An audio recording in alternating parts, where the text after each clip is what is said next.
আসসালামু আলাইকুম। এখন আমরা শুরু করব সারাংশ সারমর্ম। এখন সারাংশ সারমর্মর বিষয়টা কি? এটা হচ্ছে ইংরেজিতে যাকে আমরা বলি সামারি, বুঝছো? বড় একটা জিনিসকে ছোট করে লিখা। এখন ধরো তোমাকে বড় একটা প্যারাগ্রাফ দেওয়া আছে ইংরেজিতে ২০ লাইনের। এখন এটাকে তোমার একদম শর্ট করে এটার যে মূল ভাবটা ৪ থেকে ৫ লাইনে এটার মূল ভাবটা তোমাকে বোঝাতে হবে যে দেখেন এই বিশাল একটা প্যারাগ্রাফ বা এই বিশাল একটা কবিতার মূল ভাব হচ্ছে এইটা। মানে তুমি একটা জিনিসের কথা মানে মেইন কথাটা শর্টে বলতে পারো কিনা এইটা সারাংশ সারমর্মতে দেখা হয়। সিম্পল, বুঝছো?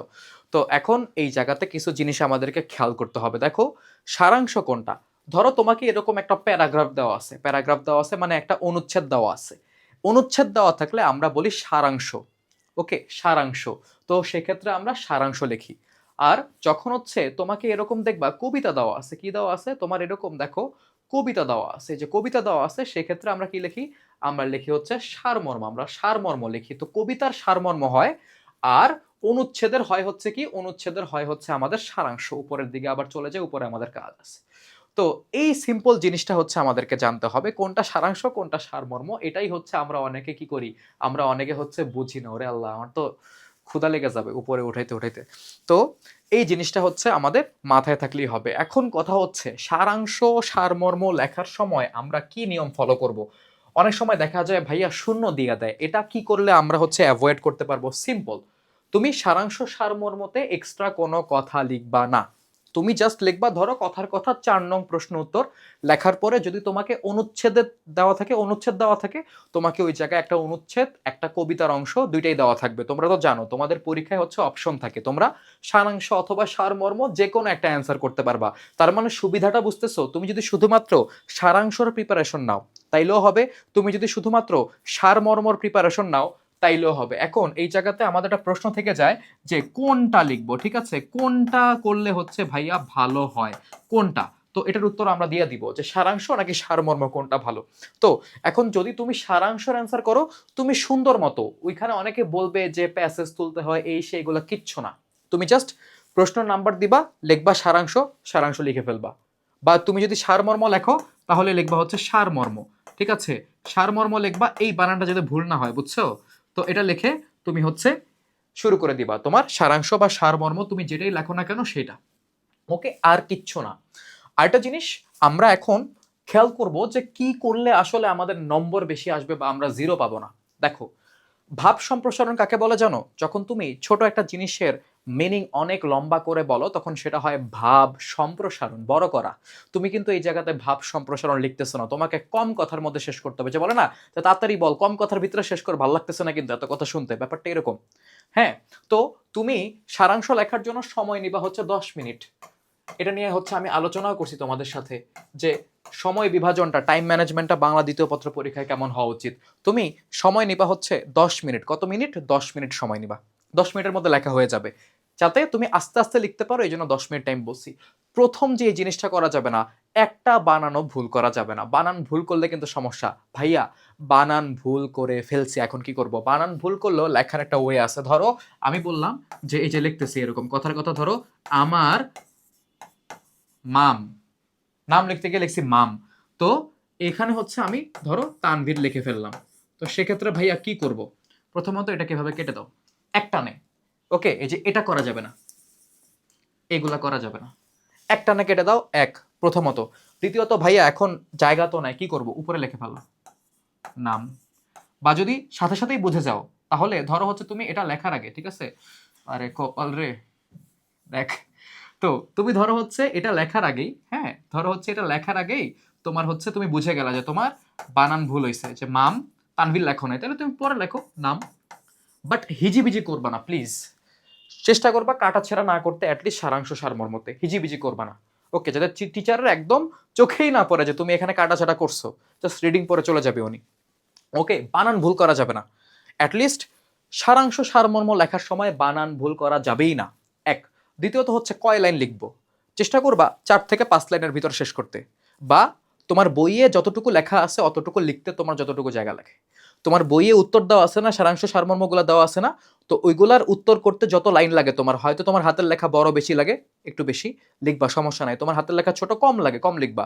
বাট স্ট্যান্ডার্ড, ঠিক আছে, স্ট্যান্ডার্ড সাইজ যে 4 থেকে 5 লাইনের বেশি লেখার দরকার নাই, 4 থেকে 5 লাইনের বেশি লেখার দরকার নেই। বেশি মনের মাধুরী মিশিয়ে কোনো কিছু লিখতে যাইওই নাই, তাহলে লস। জিরো দিয়ে দিবে, একদম জিরো দিয়ে দিবে, বুঝছো? এখন কথা হচ্ছে ভাইয়া কিভাবে লিখবো, কোন জায়গা থেকে তথ্য আনবো? বইয়ের ভিতরে যা দেওয়া আছে তাই। বইয়ের ভিতরে সারাংশর কথা যতটুকু লেখা আছে ওইটাই। তুমি যদি এটার ভিতরে মডিফাই করতে চাও করতে পারো, নিজের মতো করে হচ্ছে লাইনগুলোকে চেঞ্জ করে নিতে পারো, বা নিজের ভাষায় লিখতে পারো। হয়তো কিছু শব্দ ব্যবহার করছে যেগুলো কঠিন, ওগুলা বাদ দিয়ে নিজের মতো সহজ শব্দ নিতে পারো, কোনো সমস্যা নেই। কিন্তু বইটা হচ্ছে সবচাইতে তোমার উৎকৃষ্ট একটা জিনিস। মানে বইয়ের থেকে পড়লে, বইয়ের জিনিসপত্র লিখলে যেমন টিচার পছন্দ করে, তোমার নিজের ভিতরে হচ্ছে ভয়টাও থাকে না, কনফিডেন্স থাকে যে তুমি ভুল কিছু লিখতেছো না। আমি সারাংশ সারমর্ম বই থেকে পড়তাম, তারপর নিজের মতো করে লিখতাম, ঠিক আছে? তো আমরা কি করব, চোখ বন্ধ করে বই ফলো করব। বইয়ের বাইরে থেকে, আরেকটা কথা, বইয়ের বাইরে থেকে কোনো সারাংশ সারমর্ম আসবে না। এখন কথা হলো 1 পেজ মানে আমি কি লিখছি। তোমরা যেটা করো, তোমরা হচ্ছে একটু কিপটা, বুঝছো? তোমরা খাচ্চরের মতো কাজ করো, খাচ্চরের মতো কাজ বুঝো, খাসরামি করা বুঝো। সেটা হচ্ছে কি, তোমারে যে পরীক্ষায় খাতা দিছে, হ্যাঁ, তোমাকে যে পরীক্ষায় খাতা দিয়েছে, ভালো করে বলি, তো সেটা হচ্ছে তোমারে দেওয়ার পরে এখন তোমার কাছ থেকে টাকা নিচ্ছে এর জন্য। পেজ বেশি লিখলে কি তোমাকে টাকা দেওয়া লাগে? না। যে ধরো এক্সট্রা এক্সট্রা পেপার নিছে 5 বার, তার কি টাকা বেশি দেওয়া লাগছে রেজিস্ট্রেশনের সময়? না, সেমই দেওয়া লাগছে। তো তুমি এত কার্পণ্য কেন করো, কিপটামি কেন করো? তো তোমরা যেটা করো, তোমরা হচ্ছে এই যে ধরো এটা তোমাদের একটা পেজ, হ্যাঁ, এটা ধরো হচ্ছে তোমাদের পেজ, এই যে একটা পেজ। ও, তারও কালার তো চেঞ্জ করি নাই, কালার চেঞ্জ করে নিই। তো এটা হচ্ছে ধরো তোমার পেজ, হ্যাঁ, তুমি হচ্ছে এই পেজটা পাইছো। তো তোমরা কি করো, পেজটা হচ্ছে তোমরা একটু পাইছো, পাওয়ার পরে তোমরা ধরো হচ্ছে সারাংশ সারমর্ম লিখছো, ঠিক আছে, সারাংশ সারমর্ম লিখছো। সারাংশ সারমর্ম লেখা শেষ, এখান থেকে আরেক নং প্রশ্ন উত্তর, আরেকটা ভাব সম্প্রসারণ লেখা শুরু করে দাও। কেন? 1 পেজে একটা জিনিসের উত্তর করবা, মানে সারাংশ সারমর্ম। ধরো হচ্ছে তোমাকে একটা পেজ দিছে, তো ধরো হচ্ছে সারাংশ সারমর্ম তুমি হচ্ছে এই জায়গা থেকে লিখলা, যে এটা তোমার মনে করো যে মার্জিন টানছো, হ্যাঁ, কথার কথা, আমার লাইন স্ট্রেট হয় না, সরি, মার্জিন টানছো, এত নং প্রশ্ন উত্তর, ঠিক আছে, সারাংশ, তারপর তুমি সারাংশ লিখলা, 2 3 4 5, শেষ। থাক, আর কিছু লেখার দরকার নেই, খালি থাকুক। টিচার জানে এরপরে তুমি অনেক কিছু লিখছো, আরো পিটিও না লিখলেও চলবে, খালি থাকো, কোনো সমস্যা নাই। এটা সুন্দর লাগে, পরিষ্কার পরিচ্ছন্ন রাখবা খাতা। 1 পেজে লিখবা সারাংশ সারমর্ম, মানে 1 পেজ ভরে লিখবা এরকম না। লেখা শেষ হলে শেষ, আর কিছু লেখার দরকার নেই, পরের পেজ থেকে ভাব সম্প্রসারণ ধরো গিয়ে, কোনো সমস্যা নেই। এখন অ্যান্সার করবো কোনটা, দেখো, সারমর্ম তোমরা অনেকে হচ্ছে কি কবিতার বুঝো না, কবিতা না বুঝে তোমাদের হচ্ছে সারমর্ম মুখস্থ করে মনে থাকে না। তো সারাংশটা অ্যান্সার করা ইজি, বুঝছো? সারাংশ অ্যান্সার করা ইজি, কারণ তুমি যদি নাও পড়ে যাও, বই থেকে নাও দেখে যাও, তোমার যদি মনেও না থাকে, তুমি কিন্তু রিডিং পরে বুঝতে পারবা যে এটার ভিতরে আসলে কি লেখছে, কি লেখা আছে, এটার মেইন জায়গাটা কি। বাট কবিতার মিনিং অনেক সময় না জানলে প্রবলেম হয়ে যায়, কিন্তু সুবিধা এক জায়গাতে, সারমর্মগুলো একটু ছোট হয়। দেখা যাবে তুমি এখানে সারাংশ লিখতেছো 5 লাইন, সারমর্ম হবে 3.5 লাইন 4 লাইন, বাট নাম্বার কিন্তু তুমি পাবা। তো যেটা করতে হবে, আজাইরা কথা লেখা যাবে না। বই থেকে তুমি লাগলে, তুমি পারো না, তুমি বই থেকে কপি করে দাও, বইয়ের জিনিসপত্র লেখো, কোনো সমস্যা নাই। সারাংশ অথবা সারমর্ম যে কোনো একটা অ্যান্সার করতে পারো, 1 পেজের ভিতরে হচ্ছে তুমি শেষ করবা। এবং ধরো হচ্ছে এতটুকু একটু নীলকালি ইউজ করো, 4 নং প্রশ্ন উত্তর সারাংশ অথবা সারমর্ম, এতটুকু নীলকালি দিয়ে লেখো, আর নীলকালির ব্যবহার দরকার নাই, খাতা এমনিই সুন্দর হয়ে যায় এরপরে, ঠিক আছে? আর বানান ভুল করো না। এখন চলো আসো সাজেশন ভাইয়া, খুবই দুঃখের সাথে জানাতে হয়, সারাংশ সারমর্ম তোমাকে যদি কেউ 3 4টা সিলেক্ট করে দেয় যে এগুলোই আসবে, সে আসলে তোমার সাথে প্রতারণা করছে, বুঝছো? কেউ যদি তোমাকে বলে যে এই 3 4টার মধ্যে আসবে, সে তোমাকে প্রতারণা করতেছে, এক, দ্বিতীয়ত তার ভিউ বাড়ানোর জন্য সেই কাজটা করতেছে। এটা করা যাবে না। তোমাদেরকে একদম চলো আমি বিগত 2 বছরের একটা স্ট্যাট দেখাই, মানে কি আসছে বিগত 2 বছরে। বিগত 2 বছরে তোমার এসএসসি পরীক্ষায় 1 নাম্বার সারাংশটা আসে নাই। দেখো, 25 সালে 2 বার আসছে, 25 সালে 2 বার আসছে, তার মানে 24 সালে একবারও আসে নাই।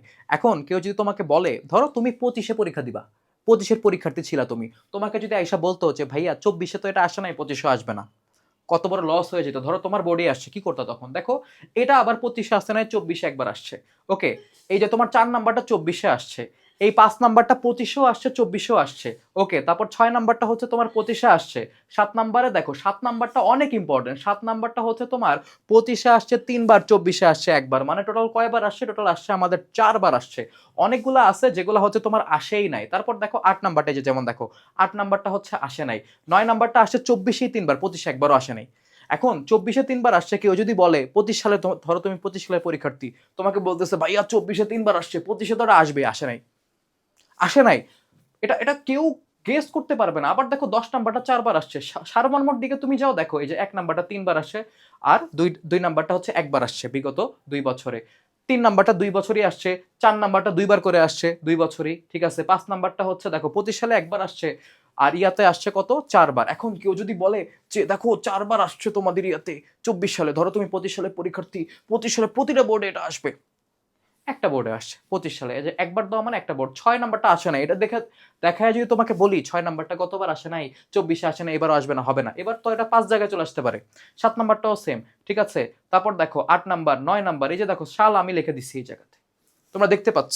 ওকে, তোমরা একটা আইডিয়া নিতে পারো এই জায়গা থেকে, জাস্ট আইডিয়া। তো আইডিয়াটা নিয়ে আমরা কি বুঝলাম, সারাংশ সারমর্মের কোনো ওই রকম মনে করো যে ধরা বাঁধা কিছু নাই যে এখান থেকে আসবে, এই কয়েকটাই আসবে, এগুলা পড়লে হবে, নো। একদম সহজ সমাধান হচ্ছে, একদম সহজ সমাধান হচ্ছে, তুমি সারাংশ সারমর্ম দুইটা পড়ার তোমার দরকার নাই, কথার কথা ধরলাম, হ্যাঁ, 20টা তোমার পড়ার দরকার নাই, তুমি অর্ধেক করে ফেলো, আইদার সারমর্ম পড়ো, নাহলে সারাংশ পড়ো, যেটা তোমার কাছে ইজি লাগে। ওকে, ধরো তুমি সারাংশ চুজ করছো, 10টা সারাংশ পড়বা, কিন্তু ভাইয়া একটা সারাংশ তুমি বাদ দিও না প্লিজ, বা একটা সারমর্ম তুমি বাদ দিও না, কারণ তুমি যেটা বাদ দিছো এটা তোমার বোর্ডে চলে আসতে পারে। তার মানে তুমি 20টা দরকার নাই, তুমি 10টা টার্গেট করো, যেহেতু সারাংশ সারমর্ম দুইটাই আসবে, যে কোনো একটা অ্যান্সার করতে পারবা। তুমি যেটা চুজ করতেছো এটা সবগুলা যাতে তোমার অ্যাটলিস্ট আইডিয়া থাকে, তুমি লিখতে পারো, এরকম ভাবে যদি করো ইনশাল্লাহ সারাংশ সারমর্মটা ভালো করতে পারবা।